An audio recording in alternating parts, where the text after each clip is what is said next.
everybody? It's your boy Rail back with another review, man. Oh my god.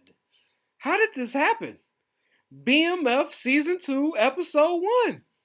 I was just scrolling through my phone. I mean, this is the... Tell me if I'm wrong, if y'all been on it before I was, because I don't even know. I think I was just scrolling through my phone and it like...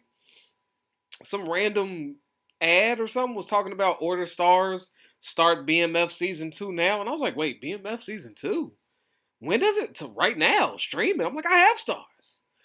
I always kept it. Fucking 50. Even though he left me with months of the subscription I don't fucking use. You know, it's only for the Powerverse and BMF. But I'm like, okay. So I jump to my Hulus. I go and goddamn there goes BMF Season 2, Episode 1. This is, I don't know. But this probably the quietest marketing of a episode of a TV series like ever. Like usually, like they are pumping it out. Oh, BMF, make sure you catch up. Watch all this. Like I haven't heard shit. Just some random ad that said, "Oh yeah, by the way, the new season of BMF that we all been waiting on. Like of all the 50 shows in his Powerverse, how did I have it ranked? I think I had shit. How did I have it? I think I had it go Power Book 3 is the best, right? No, wait, which one is that? 3 is... Yeah, 3 is Raising Canaan. Yeah, okay, yeah. So I think I had it ranked Power Book 3, BMF, Power Book 2, and then Power Book, Power, the first one.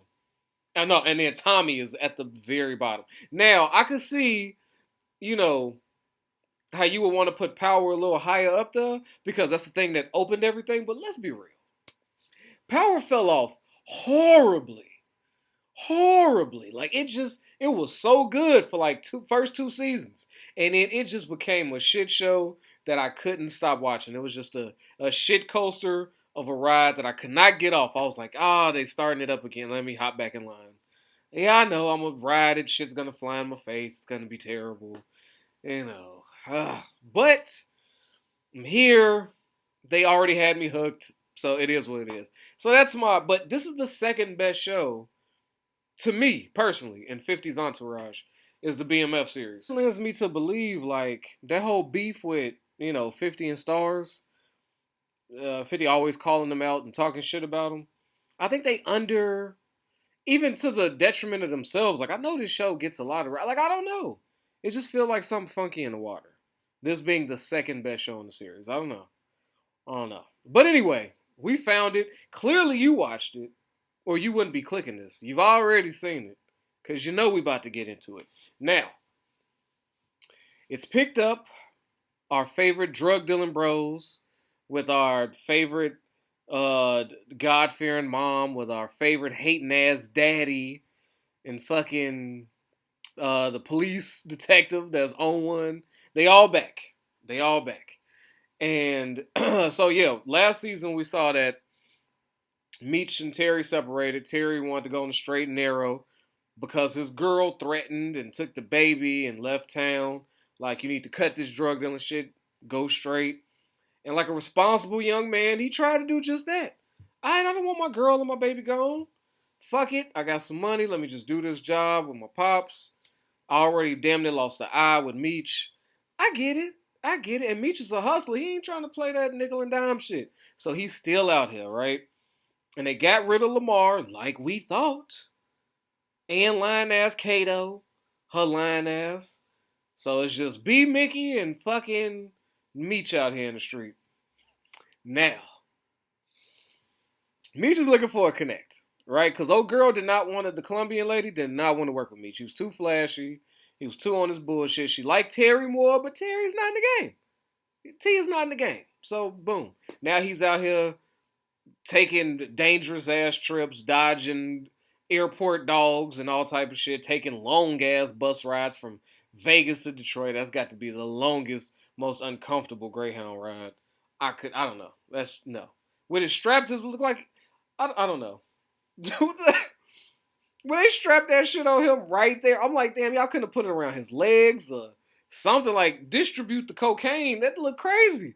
He just had this. Like, who don't know what you got, bro? Like, come on. None of that matched. I would have put some on the legs, the arms, some like trying to even it out. It was, I don't know what they was on. But he got back. And his main thing was to do, I think he was doing it for what? A K-Dog? Right there, we see who he's trying to get in bed with, right? Because he's on the search for the Connect. They done knocked off, Avon is dead. Pat, they original Connect, he's gone. And the Colombian ain't fucking with him. So he's out there looking for a steady Connect. So he thinks this K-Dog, K9, whatever, I think it was K9? I don't know. It's a wild name. It's a wild dude. He's a part-time coach and a full-time hustler, I guess. I don't know. Like Birdie. Like Pac was in Above the Rim. So that's who Meech is trying to get in bed with. So he goes to link up with him after the basketball game, and lo and behold, K9 is murdering niggas in broad daylight. And then telling Meech to get in the car. Like, hurry up. I just murdered somebody. We gotta flee the scene. And I'm just like, okay, this doesn't feel like a good idea. I was like, Meech on his own is already looking bad. Like, out the gate. Like, this is our first time to see Meech away from Terry and like really judge what he's able to accomplish without his brother. Because his brother was the brains of the operation, and Terry, Meech was like, I don't know, the motivation, the heart, the drive of it, but he didn't really have the logistics side down. So, we testing to see how well he does without him. And he's giving Terry the cold shoulder, by the way. And I don't think he deserves it. But, they brothers, they're not going to beef that deep. But anyway, I was like, damn, that's a strike one. No, sir. I'm not going to do business with somebody. Well, at least not right now. Even in my most desperate hour. I'm supposed to give you these bricks, bro. I'm not doing that. I'm not jumping in the car of the man that just murdered somebody in broad daylight in front of hundreds of witnesses. In the car that hundreds of witnesses seen. It just took one snitch to make an anonymous call and be like, hey, I seen Meech hop in the car after K9 murdered so-and-so, jumped in, this is the ride, I don't give a fuck. Like, that's too much. I wouldn't know. I'd be like, I'll meet you where you're going. So already, Meech's desperation is leaking all over the place with that move. I don't know what the fuck that was about. But he ends up with K9, they go, he's kicking it, and then he finds out that he may not even want to fuck with him after he did all this. He's keep trying to market himself as somebody that deserves this weight, right? And then he runs into the Colombian lady again, who says, oh yeah, he's a good salesman, but I couldn't fuck with him. And he feels a way about her, But he's seeing. And while he was down there in Vegas, we saw like, your Freeway, Ricky Ross, there was some other dudes that he named up in there. They were supposed to kick it. So it's like he sees all the upper echelon people. So he's in the scene. That's what they giving us. And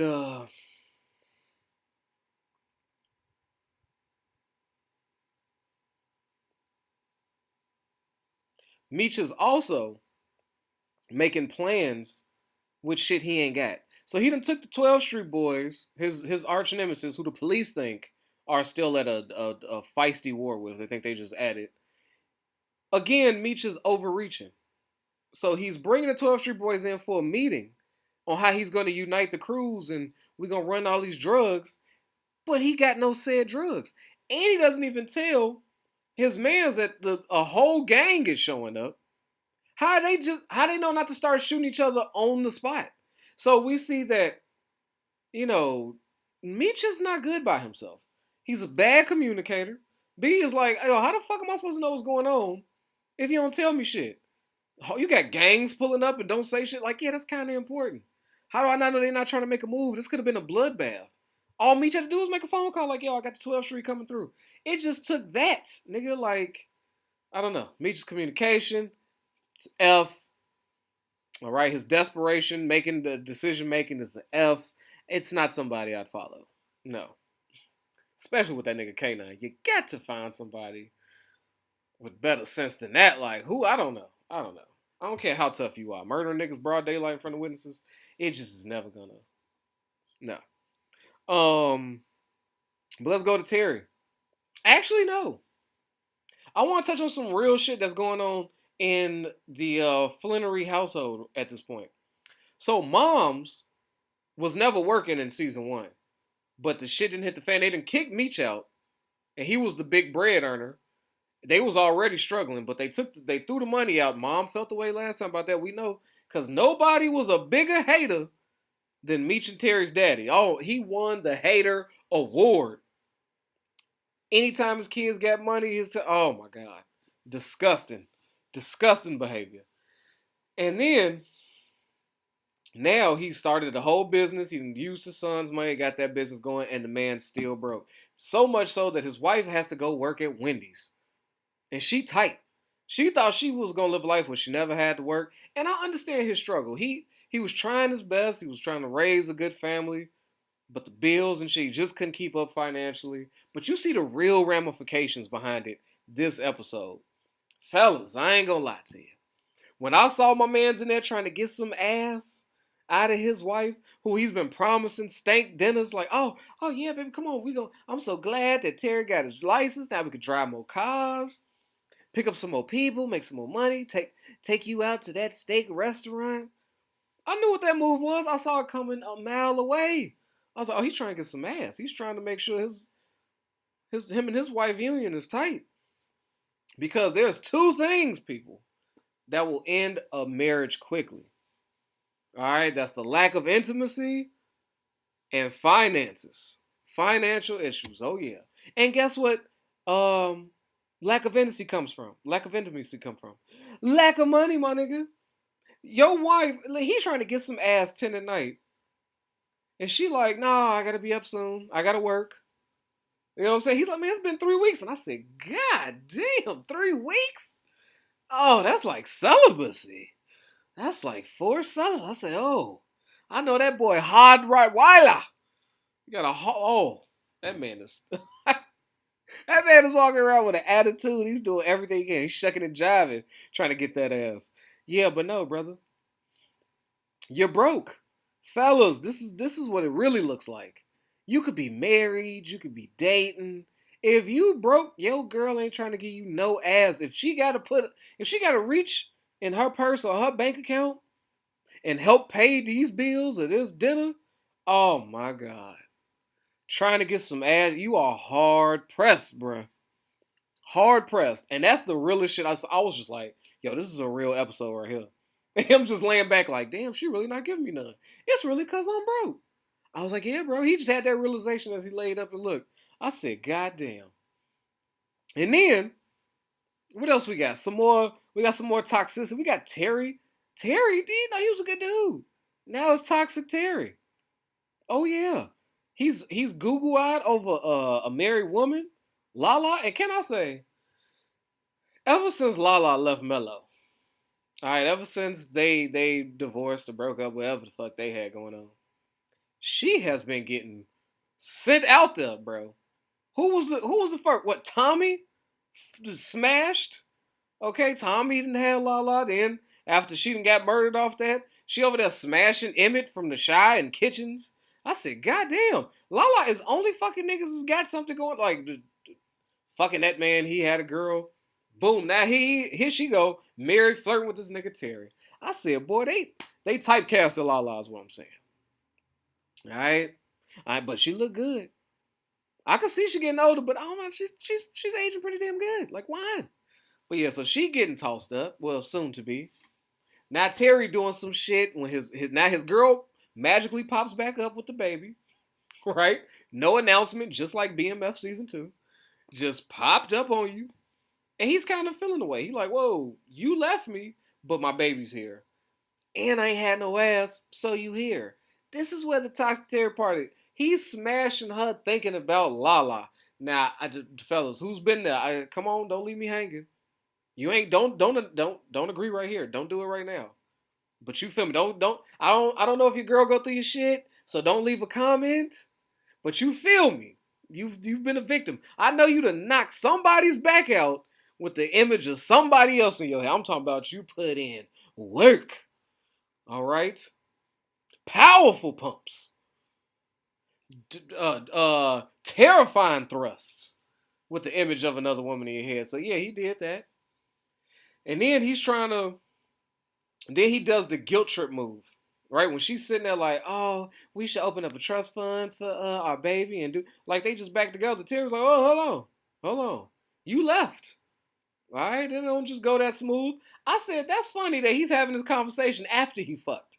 I guarantee he wouldn't be so, oh, this ain't what this is if he didn't fuck yet.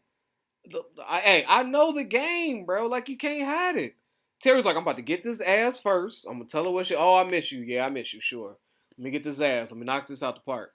Now she come talking about some be together. That's why I got to hold you. I done got the ass. I can see clearly now. The rain is gone. All right? I don't see no obstacles in my way. All right? Words to live by. So he pulls that move and then got her talking about, so we're going to just start over. He like, yeah, perfect. Yep. That's what we're going to call it. We're going to restart over. Restart these engines. The baby she ain't been gone for like 2 months. That baby ain't grew an inch. So I was just like, damn, this is, y'all been together all these years, had a kid, and all it took was her gone for 2 months, and you like, yeah, no, I don't know about this. I don't know how this is going to work. Like, nigga, what? She wasn't even gone for a summer vacation. Like, Terry, stop it. Stop it, Terry. You just holding her on until you get Lala. Cut it out. And then why was the mama and her talking about, yeah, I told you, girl, that's how you do it. Why this nigga's in the kitchen? How big that house is? That house didn't look that big. Not Terry Tight talking about, oh, you hoes and what? Oh, ain't this some shit? Y'all done set me up.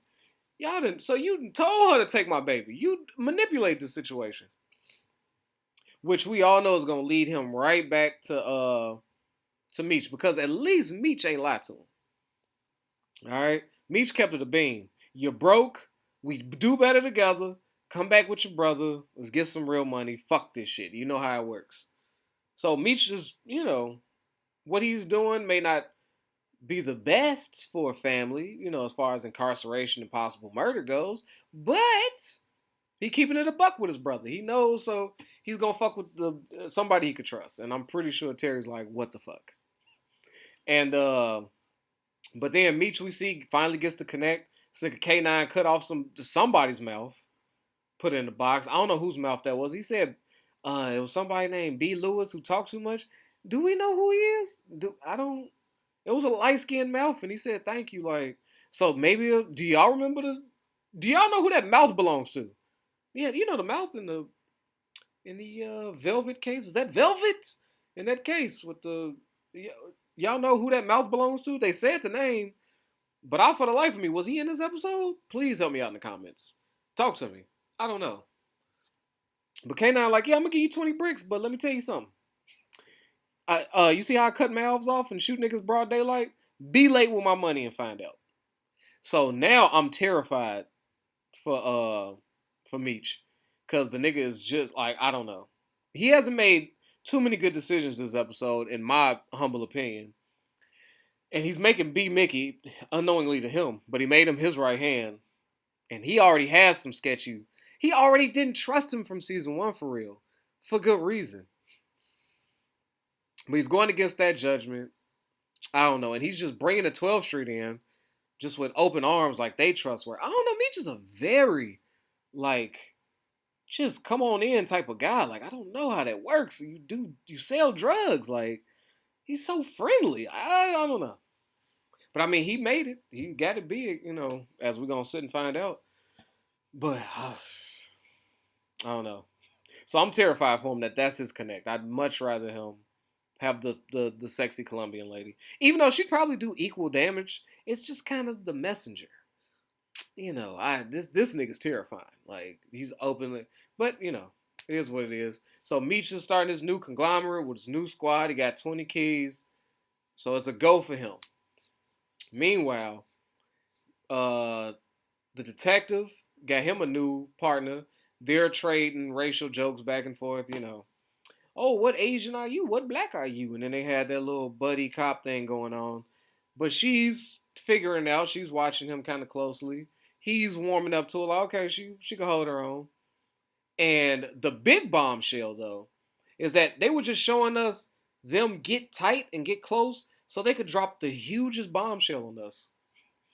That nigga, you can't stop the rain. You can't stop the rain. Mr. Rain on them Lamar. He secretly keeping this nigga alive on some smoking aces type shit. I said, what the fuck? Lamar cannot be killed. But this is the part that kills me. This is what makes this show so fucking stupid. Somehow, in Detroit, there's a doctor willing to just do all this for you and keep the entire police department unknown, and Lamar's closest to the family that he's really not dead. I don't know how that worked logistically. Complete made up bullshit. Would never happen. No detective on some regular detective level has that type of clearance to pull this type of thing out. This is clearly some FBI type shit. But okay, let's look past that, right? Let's now look to the fact of them thinking we're going to keep him alive, hoping that he wakes up, and when he does, he tells us who shot him, which we all know was Meech. Even the detective knows it's Meech, but he needs a witness. What? It's almost like they don't know who Lamar is. When this nigga returns about that hospital, after he trains himself to learn how to walk again, and get his arms moving and get this finger, he's gonna be doing a lot of exercising to this finger. He's gonna like 1, 2, different type of calisthenics for Lamar. Bang, bang, bang. Got it. Stretch it and bang, bang, bang, bang. When he get them things, when he get all that shit working, the last thing Lamar's finna do is snitch. Lamar wouldn't have snitched if he didn't die, if he got shot and was well awake. Like, no. I was like, that makes no sense. So how pissed are they gonna be? Because he just woke up at the end. How pissed they gonna be that they gonna run in there like, come on now, tell us Meech shot you. Tell us. And he comes up with nothing. And now they gonna let another madman loose. And now nobody knows he's alive. So now he could be a secret psycho assassin. And I'm like, oh, Jesus Christ. I don't know. But yes. Meech got a lot of shit going on. He got to figure out how to move this shit, keep K9 happy, get the money together. He got to try to somehow get Terry back. And he might possibly got Lamar coming for his ass and just don't know. I don't know. It's not looking good. It's just, it's all lining up to be bad. But it was a good episode. They came back strong. They came back. They gave us some action. They picked up like they never left. So I'm excited to see that. And what's today? It came on a Friday. So yeah, I guess we'll be doing Fridays. I guess. I don't know. But yeah, that was BMF Season 2, Episode 1. All right, get in the comments, all my BMF people. Did y'all know about it? Did y'all hear about it? Did y'all enjoy it? Come on. Let's have some conversation. And there's also the Discord there for you, right there in the comments section. So protect your health, yourself, your wealth. Your boy Rail is out of here, man. Peace. Yo, I know I don't need no introduction, but y'all know who it is, man. It's your boy Hollywood Rail. And I appreciate you for sliding through and watching these videos. But you know what I need from you? All right, if you ain't already, I need you to like this and subscribe this, man. We at 1,000 trying to get to 2, all right? Push it for your boy. Get them algorithms up. So when it come to that subscribe button,